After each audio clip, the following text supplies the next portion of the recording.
Исәнсез укучылар. Алдагы дәресләрдә без функция һәм аны бирү ысулларын карадык.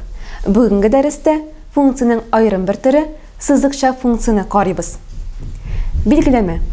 Y тигез kx плюс b рәвешендәге формула белән бирергә мөмкин булган функция сызыкча функция дип атала.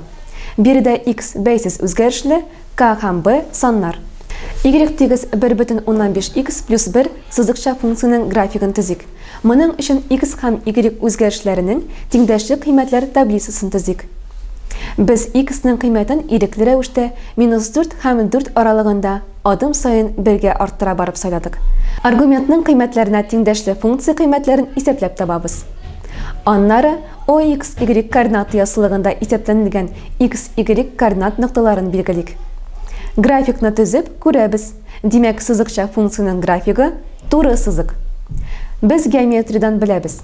Теләсә нинди ике нокта аша бары тик бер генә туры үтә. Димәк, турыны төзү өчен аның ике ноктасын белү җитә. Шунлыктан сызыкча функцияның графигын төзү өчен дә ирекле рәвештә ике нокта алабыз. Y тигез -x плюс 4 сызыкча функцияның графигын төзик. Ирекле рәвештә аргументка ике сан бирәбез. Мәсәлән, 1 һәм 3 саннары булсын. Аргумент кыйммәтләренә тиңдәшле функцияның кыйммәтләрен табабыз. Y тигез -x плюс 4 функциясының ике ноктасының координатларын таптык. Бу нокталарны координатлар системасында билгелибез. Ике нокта аша туры үткәрәбез.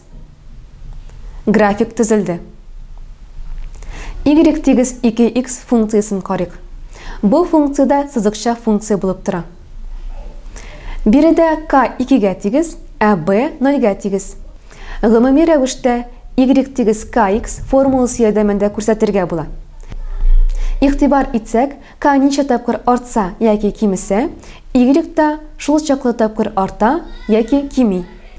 Мондый бәйләнешне икенче төрле туры пропорциональ бәйләнеш дип атыйлар. Билгеләмә. Y тигез kx рәвешендәге формула белән бирергә мөмкин булган функция туры пропорциональлек дип атала. Биредә x бәйсез үзгәрешле, k 0-гә тигез булмаган сан яки пропорциональлек коэффициенты. Туры пропорциональлек графигы туры сызык. Әтләсә нинди ике нокта аркылы бер генә туры үткәреп булганга, Y тигез kx функция графигын төзү өчен бу турыда ятучы ике генә ноктада табу җитә.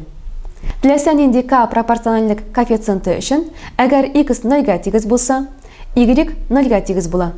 Димәк, Y тигез kx функция графигы һәр вакытта да координат башлангычы ноктасы аша үтә. Шулай булгач, туры пропорциональлек графигын төзү өчен ирекле рәвештә тагын бер генә нокта бирүдә җитә. Y тигез 2x функциясының графигын төзик. Димәк, ирекле рәвештә аргументка бер генә нокта бирәбез. Ә икенче нокта координатлар башлангычы. Функцияның тиңдәшле кыйммәтен табып, координатлар ясалыгында аның графигын төзибез. Y тигез kx функция графигының координат ясалыгында торышы k коэффициентына бәйле. Беренче, әгәр k 0-дан зуррак булса, x һәм y-ның тиңдәшле кыйммәтләре тамгалары һәр вакытта бер төрле. Шуңа күрә Y тигез kx функциясе графигы координат ясалыгының беренче һәм өченче ширекләрендә ята. Икенче очрак. Әгәр k 0-дан кечерәк булса, x һәм y-ның тиңдәшле кыйммәтләре тамгалары һәр вакытта төрле. Шуңа күрә Y тигез kx функциясе графигы координат ясалыгының икенче һәм дүртенче ширекләрендә ята. Өченче очракны карап үтик. Әгәр k 0-гә тигез булса, x-ның барлык кыйммәтләре өчен y 0-гә тигез. Димәк, туры пропорциональлек графигы ox күчәре үзе була.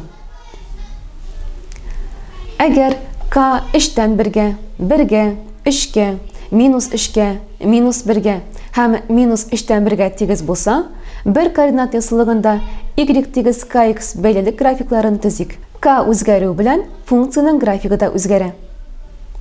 Теория өлешенә нәтиҗә ясыйк. Y тигез kx плюс b функциясының аерым очракларын карап үтик. Әгәр b 0-гә тигез булса, функция Y тигез kx рәвешен ала. Бу функция туры пропорциональлек. Әгәр k 0-гә тигез булса, функция Y тигез b рәвешен ала. Бу функциянең графигы OX күчәренә параллель y тигез b турысы була. Әгәр k да 0-га тигез, b да 0-га тигез булса, функция y тигез 0 рәвешен ала. Графигы OX күчәре үзе була.